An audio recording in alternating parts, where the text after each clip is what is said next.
Hello guys, कैसे हैं आप सभी। वेलकम आपका हमारे चैनल पर। देखिए, कुछ क्वेश्चंस आंसर हैं जो सीआरएस यूनिवर्सिटी ने डाले हैं, जो स्टूडेंट्स ने एमसीक्यू एग्जामिनेशन के रिगार्डिंग पूछे थे। जैसे कि आप देख पा रहे हैं स्क्रीन पर, frequently asked question regarding mock test conducted by CRSU Jind. जो सीआरएस यूनिवर्सिटी के द्वारा अभी मॉक टेस्ट जो शुरू होगा कल से, उसके बारे में क्या क्या क्वेश्चंस स्टूडेंट्स ने पूछे थे, तो उनकी क्या क्या क्यूरीज थी, उनके ये आंसर दिए गए हैं यहाँ पे। तो एक बार देखिए, चेक कर लेते हैं। पहला क्या क्वेश्चन है, what will be schedule of mock test. तो शेड्यूल आज यहाँ पे डाल दिया था यूनिवर्सिटी ने। शेड्यूल 22, 23 और 24 अक्टूबर का है।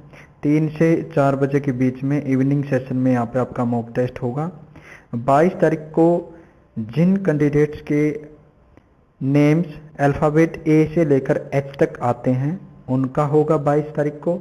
और 23 तारीख को जिन कैंडिडेट्स का नेम आई से ओ के बीच में स्टार्ट होता है तो उनका होगा।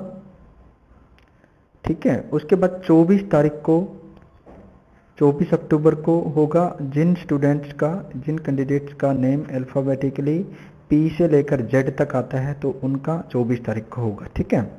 उसके बाद आगे क्या क्वेश्चन पूछा गया बच्चों के द्वारा, what will be the average time available to answer one question. Average time यहाँ पे 45 सेकंड का रहेगा। ठीक है, ये बताया गया है। उसके बाद, can I use device and internet connection other than the one I will use for my actual exam. ये कह रहे हैं कि जो अभी मॉक टेस्ट होगा, बच्चे क्या कह रहे हैं कि जो मॉक टेस्ट है इसमें मैं वो डिवाइस यूज कर सकता हूँ जो मुझे, जो मेन पेपर में यूज नहीं करना। मतलब मान लो अब आप एक फ़ोन यूज कर रहे हैं, ठीक है, वो फ़ोन आपको आपके मेन पेपर में यूज नहीं करना। तो ये स्टूडेंट्स ये कह रहे हैं। ठीक है।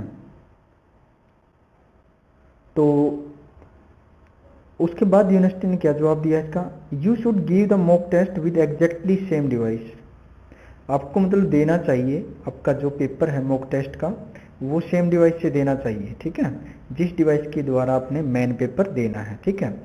उसके बाद, internet connection and environment as you will use for the actual exam. ठीक है ना। मतलब क्या है, इससे आपका ये कंफर्म हो जाएगा कि जो डिवाइस आप अभी यूज कर रहे हो ना, उसमें आपका जो एक्शन है वो परफॉर्म अच्छे से हो पा रहा है या नहीं हो पा रहा। इंटरनेट कनेक्शन अच्छे से, मतलब सारी चीज़ों का आपको अच्छे से ज्ञान हो जाएगा, नॉलेज हो जाएगी कि भी ये डिवाइस आपका अच्छे से काम कर पाएगा। ठीक है ना। तो the purpose of thing this mock test is that you should find out the possible problem you may experience during actual exam. Purpose क्या है इसका, ऑनलाइन मॉक टेस्ट कंडक्ट करवाने का। इससे आपको पता चल जाएगा कि पेपर में क्या क्या प्रॉब्लम्स आ सकती हैं। ठीक है ना, क्या क्या पॉसिबल प्रॉब्लम्स आ सकती हैं आपके सामने मेन एग्जाम में, तो उनका आप एक्सपीरियंस कर पाओगे यहाँ पे। ठीक है, आपको ज्यों का त्यों महसूस होगा। जैसा अभी आप मॉक टेस्ट दोगे तो आपको फील ऐसा होगा कि आप ओरिजिनल एग्जाम दे रहे हैं। ठीक है ना। तो जो भी प्रॉब्लम्स होंगी वो आप यहाँ पे शॉर्ट आउट कर सकते हैं। मान लो आपका कोई डिवाइस है वो वर्क नहीं कर पा रहा, अभी मॉक टेस्ट दे रहे हैं आप, तो आपको मौका ये होगा ना कि आप दोबारा से जब अच्छा डिवाइस लेकर आप उससे क्या कर सकते हैं, अपना पेपर दे सकते हैं। उसके बाद, what happen if I am unable to appear for this MCQ type mock test. क्या होगा अगर मैं ये दे नहीं पा रहा तो, या दे नहीं पाऊंगा तो एमसीक्यू टेस्ट। ठीक है। Nothing, you will not get the real experience and, मतलब ज़्यादा कुछ नहीं होगा, आपको एक्सपीरियंस नहीं होगा रियल एग्जामिनेशन देने का, उससे पहले आपको नॉलेज नहीं हो पाएगी। And you will not be able to find out the possible problems. आपको जो भी संभावत है, जो भी प्रॉब्लम्स बन सकती हैं, हो सकती हैं, उनका ज्ञान नहीं होगा कि क्या क्या फेस कर सकते हैं आप, क्या इशू फेस कर सकते हैं। ठीक है ना, you may face during the actual exam. ठीक है।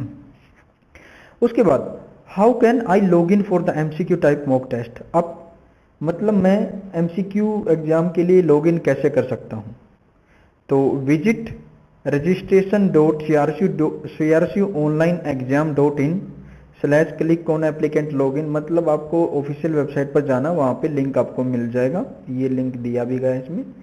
तो लॉगिन बटन पे आपको जाना है, फिर वहाँ पे रेगुलर कैंडिडेट जो हैं उन्होंने अपनी लॉगिन आईडी एंड पासवर्ड जो कॉलेज से मिला है वो डालना है और लॉगिन करना है। और जो रीअपियर कैंडिडेट है उनका जो आईडी है, लॉगिन आईडी एंड पासवर्ड, उनके जो मेल आईडी पे गया है वो यूज करना है, ठीक है। उसके बाद where can I find answer to my queries related to mock test, मतलब जो क्यूरीज है मेरी आंसर इस मॉक टेस्ट से रिलेटेड, वो मैं कहाँ पर पा सकता हूँ उनका answer. Only and only on this online complaint mechanism, no email, phone call और एसएमएस विल बी एंटरटेन्ड। मतलब आप क्या है, अभी जो मॉक होगा इसमें जो भी प्रॉब्लम्स होंगी यहीं पे पता चलेगा आपको क्यूरीज का, ठीक है ना, मॉक टेस्ट से अकॉर्डिंग, ठीक है। वैसे कोई मतलब उनको भी नहीं पता कि क्या फिर इशू हो सकता है बच्चे को, ठीक है ना। अभी आपको पता चलेगा ऑनलाइन जब मॉक दोगे तो क्या क्या प्रॉब्लम्स हो सकती हैं, क्या क्या प्रॉब्लम्स आपको फेस करनी पड़ सकती हैं। उसके बाद my internet is not working और is slow, what should I do. अगर मेरा इंटरनेट स्लो है, वर्किंग नहीं कर पा रहा, तो मैं क्या करना चाहिए मुझे इसके बारे में। Please arrange for an alternative high speed internet, arrange करना है आपको कोई भी अल्टरनेट जहाँ से आप इंटरनेट एक्सेस कर सकें। Better internet will give you better speed and hence you will have more time to solve your question paper, ठीक है। उसके बाद I am finding difficulty with my camera sound system speed, तो इसका क्या solution है। Please log out and log in again, आपको log out करना अगर आपके कैमरा या साउंड सिस्टम या स्पीड कम आ रही है, तो आप एक बार लॉग आउट करें और दोबारा से लॉग इन करें। If any message is displayed on your screen asking for any permission, अगर आपसे कोई परमिशन मांगती है जो आपका ये ऑनलाइन सर्वर चल रहा है आपके सामने जहाँ पर आप पेपर दोगे, तो वहाँ पे कोई परमिशन मांगती है आपसे वो ऑनलाइन सिस्टम की भी, कैमरा की, साउंड सिस्टम की, इमेज की, जो भी है, तो वो आपको परमिशन देनी होगी। गिव इफ इट, ठीक है। If problem persist arrange for an alternative hardware, अगर फिर भी प्रॉब्लम सेम रहती है तो अपना हार्डवेयर चेंज करें। Better hardware will give you more time to attempt your question paper, okay. उसके बाद will I be able to access the previous question after moving to the next question, अगर मैं next question पे चला जाता हूँ क्या मैं प्रीवियस क्वेश्चन को एक्सेस कर सकता हूँ। उसके बाद आंसर क्या था, no, please be absolutely sure about your decision, आप अपने उत्तर को पहले से निर्धारित कर लें, श्योर हो जाएं कि यही इसका आंसर है, फिर ही उसका आंसर दें on any particular question before moving to the next question. आपको ये पहले से ही डिसाइड करना है, दूसरे क्वेश्चन पर जाने से पहले जो क्वेश्चन आप अटेम्प्ट कर रहे हैं उसी को अटेम्प्ट करना है अच्छे से। You will not be able to access the question once attempted skipped, अगर आप एक बार स्किप कर जाते हैं, अटेम्प्ट कर जाते हैं, उसके ऊपर आप दोबारा नहीं आ सकते, ठीक है, दोबारा एक्सेस नहीं कर सकते। उसके बाद क्वेश्चन पूछा क्या है, in case my internet connection breaks due to any reason, अगर किसी वजह से मेरा इंटरनेट कनेक्शन लॉस हो जाता है, चला जाता है, टूट जाता है, then what will be the procedure, तो दोबारा क्या प्रोसीजर है कनेक्ट करने का। तो आंसर क्या है इसका, you have to log in again, आप दोबारा से लॉग इन कर सकते हैं। The clock will keep running during this process, आपका टाइम चलता रहेगा प्रोसेस इसके पीछे, ठीक है, आपने पेपर क्योंकि शुरू कर दिया था, ठीक है। उसके बाद थर्ड क्या दिया इन्होंने, आफ्टर री log in you will straight away reach on the question, दोबारा से री लॉग इन करते ही आप डायरेक्ट उसी क्वेश्चन पे पहुंचोगे जो आप अटेम्प्ट कर रहे थे।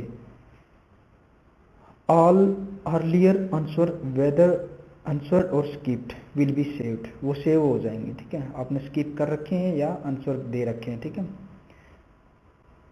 उसके बाद क्या क्वेश्चन पूछा गया बच्चों के द्वारा, from which subject paper the question of the mock test will be asked, किस क्वेश्चन पेपर से या किस बुक से, किस पेपर से ये क्वेश्चन पूछे जाएंगे मॉक टेस्ट में। ये ओनली होगा बीएड लेवल का। The mock test is just to help you to understand the process of online MCQ type exam, ये सिर्फ आपको अंडरस्टैंड करवाने के लिए है कि किस तरीके से आपका एग्जाम लिया जाएगा। एक विजुअल होगा, ऑडियो होगा, विजुअल होगा। Please report if you face any problem, अगर आपको कोई प्रॉब्लम तो आप रिपोर्ट करें, ठीक है। तो नीचे हिंदी में दिया गया है, ये यही सब जो अभी क्वेश्चन आंसर्स थे। तो आई थिंक आप लोगों को समझ में आ गया होगा। तो वीडियो को ज़्यादा से ज़्यादा शेयर करें, चैनल को सब्सक्राइब करें और लाइक करें। Thanks for watching.